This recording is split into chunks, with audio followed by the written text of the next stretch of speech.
In this episode, Dr. Jennifer Roback-Morris goes on driving home the faith to discuss the pervasive influence of ideological language on society. She highlights how terms like gender-affirming care and homophobia are used to manipulate public perception and stifle genuine discourse. Dr. Morris argues that these words serve as weapons to silence dissent and promote a singular ideological viewpoint. By examining the roots and implications of such language, she urges listeners to critically assess the words that are used and resist the pressure to conform to misleading narratives.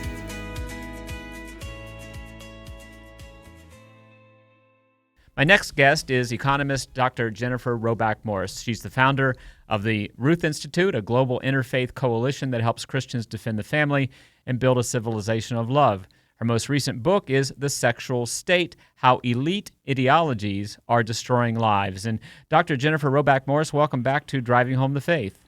Thanks for having me, Ken. It's always a pleasure. It is. I look forward to our conversations every Thursday afternoon, and we really are. The subtitle of your book is How Elite Ideologies Are Destroying Lives, and we're going to talk about the fourth of four essays that you published on Substack some time ago, and really we'll do some summary and then talk about this fourth essay, but really it really is about how ideologies are destroying lives, and not just destroying lives, but destroying the very possibility of communication. Yeah, well, you know what? That's in effect what this four-part series about feminism is really all about.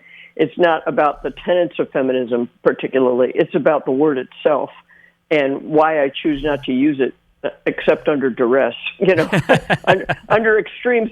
No, if you're talking about you just have to be really careful. Sure. You use a word, and in fact, this fourth article was really about the fact that it's an ideological word. And I think that's the thing. When I wrote The Sexual State in 2018, I was not thinking about this at all. But I realize now that ideological thinking has taken over everybody's brain. We think in ideological terms. We don't think in scientific terms. We don't think in philosophical terms. We don't think in religious terms. You know, we allow ideologies to take over our minds, and feminism is a very good example of a word that has the ideology kind of baked into it. Go ahead. You go ahead, yeah. Ken. Well, to illustrate this point, you use, and I want to go here first so that people understand what you mean and what I mean when I talk about ideology controlling our language.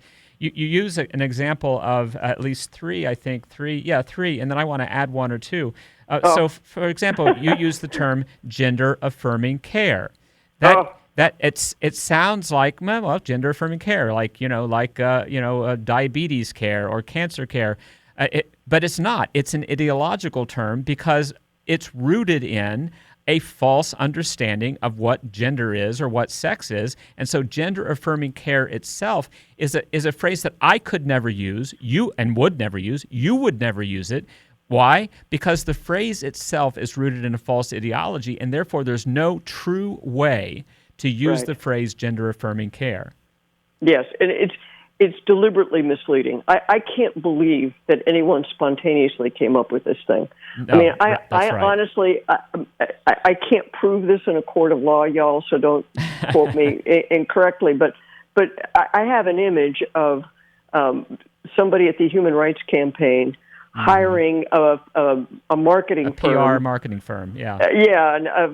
A Madison Avenue PR firm to help what language can we use to sell this idea, And so gender-affirming care, I could see it being focus group tested. Oh, they like this word. Okay, let's go with that. Because it sounds positive. Care. It sounds affirming and caring and all that. Well, and of course, abortion care. We hear that all the time now. Abortion care, another ideologically. And then you also use the term homophobia because that's always bad. So just as gender-affirming care, that's good. Homophobia, any phobia is bad, so homophobia is always bad. Once again, an ideological term, not rooted in anything that's true about the human person.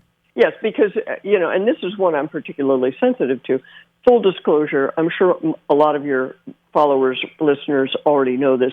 I am a hate group. I'm an official, the Ruth Institute is officially a hate group, and this is why we're a hate group, okay? Because homophobia is a word that is saying you the only reason you hold the beliefs you hold is because you have an irrational fear of homosexual people. Yeah. That's what the word is trying to say. But they apply that word. Have they ever asked me whether I'm afraid? Exactly. No, Yeah. I am not afraid. I'm not the slightest bit afraid. Yeah. It's applied to dismiss the arguments of a person who disagrees with you. With the moral question. Exactly. Yeah. In other words, we have a policy disagreement, we have a moral disagreement, we have a philosophical disagreement, but we're not going to talk about that. We're going to talk about how scared you are. Mm-hmm. And it's like it dismisses your opponent with that word. And transphobia is Same actually thing. even, same thing, except it's even worse, because transphobia is also rooted in the false idea that there is such a thing as a transgender person, which there is not. So you have and of course it's massive question begging too, but that's what ideology does. And just as an example of this, and then I want to get to the F word specifically, but just as an example of this, either yesterday or maybe it was this morning, probably this morning, maybe today in Europe because I saw it this morning, so it was probably sometime this afternoon, the International Olympic Committee finally came out and said we're not going to allow men to compete against women. Now many organizations, international organizations, have already come to that conclusion, and that's a very good thing, and it's very good that the IOC has finally done it.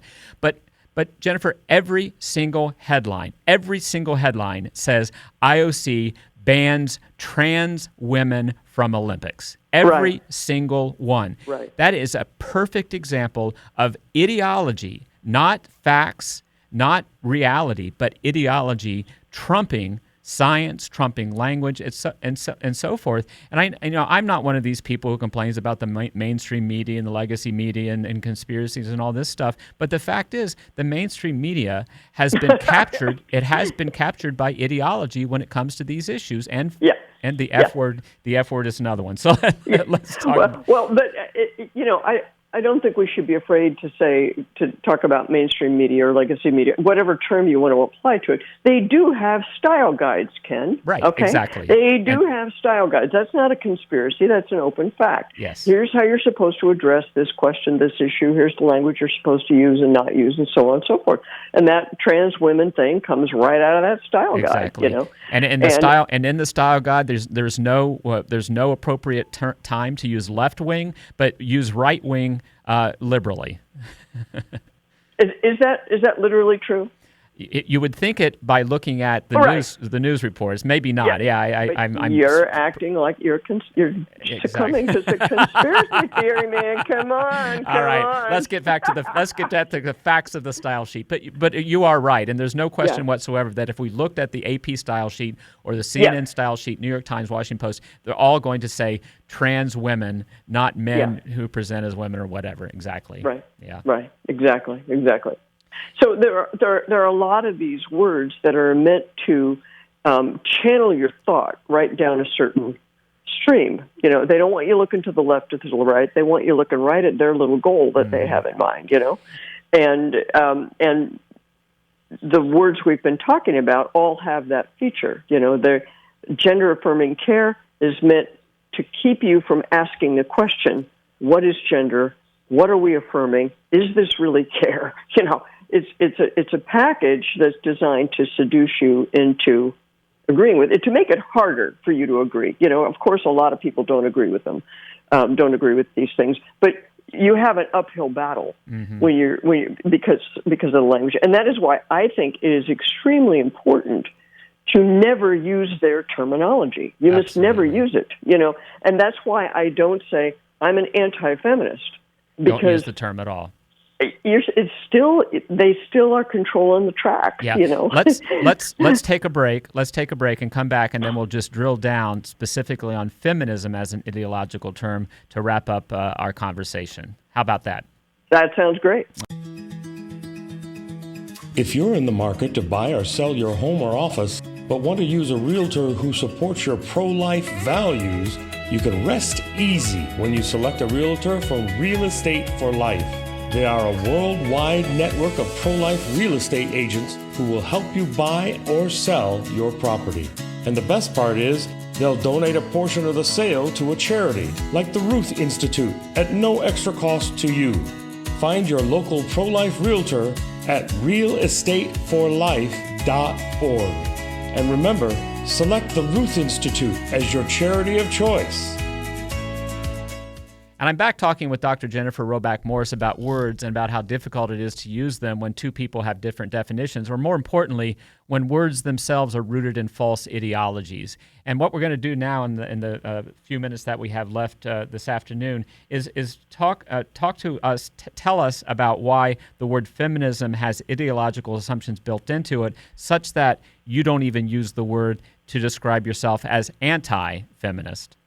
Yeah, the word feminism suggests that this is an ideology.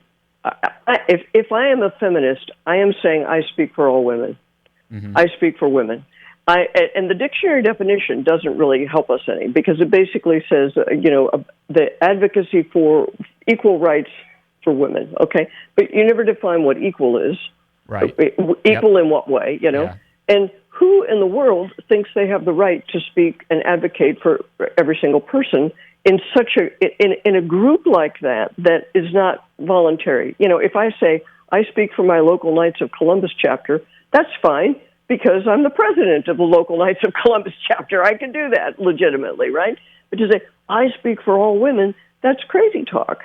Honestly, it's crazy talk when you get right down to it. And from the very beginning of the feminist movement, many of us have always understood that we were not the women they were talking about, right? Margaret Thatcher has never been on their list of women that they say, "Gee, what a great woman!" The woman, she was iron. She bossed a lot of people around. She was a real girl boss in a way, right?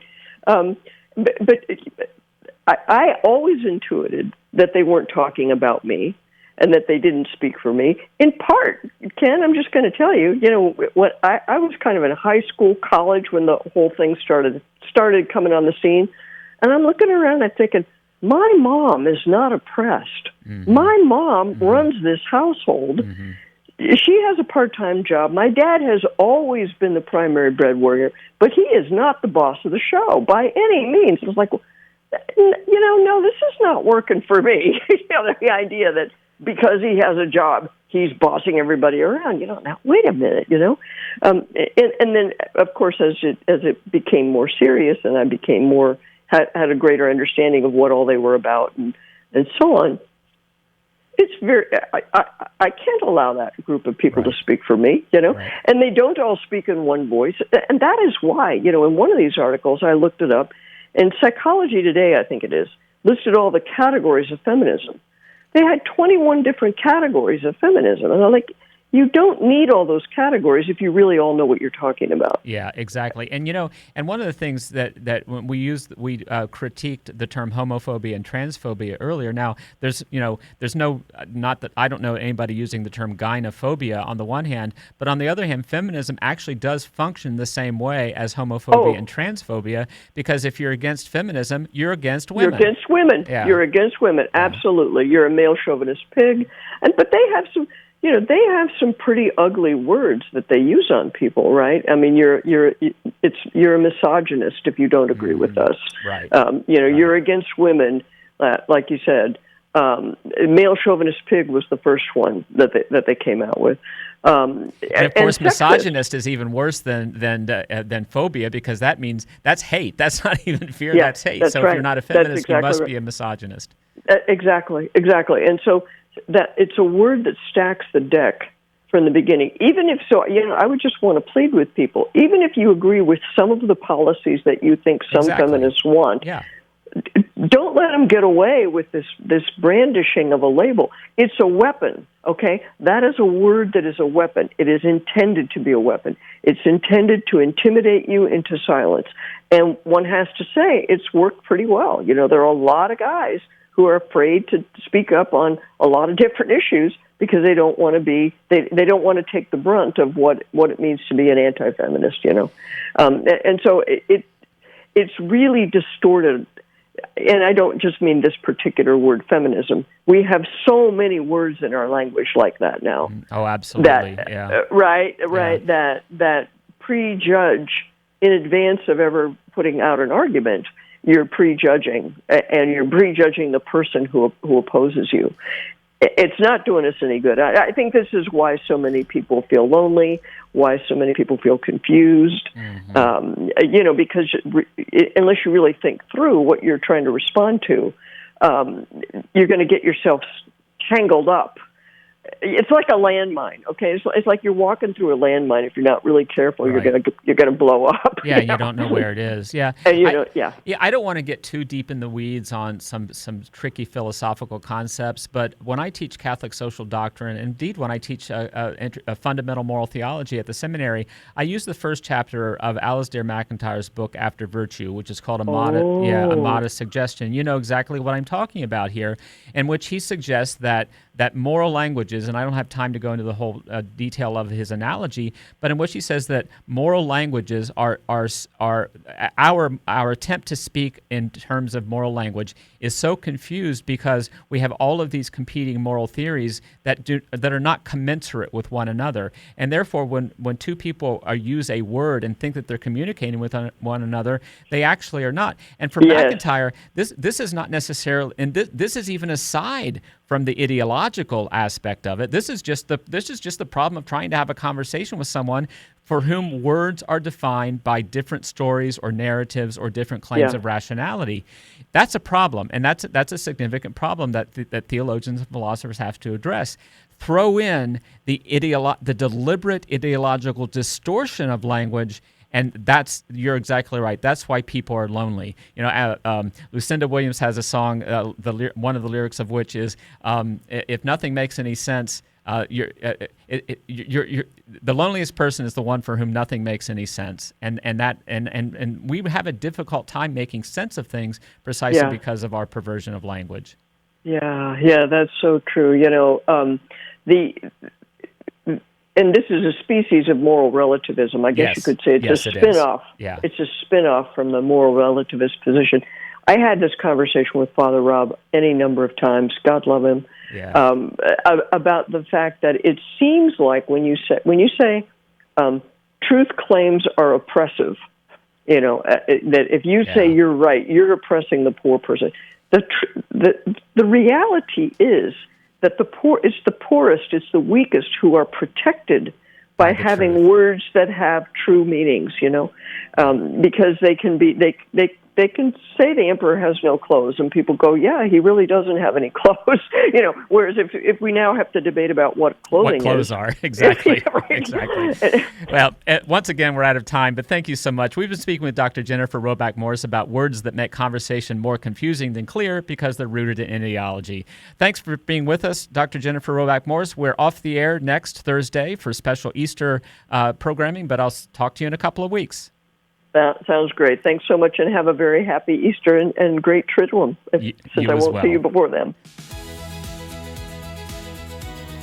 Thank you for listening and supporting the Ruth Institute. Please check out our YouTube channel, Ruth Out and About, where you'll find all interviews with the Ruth Institute.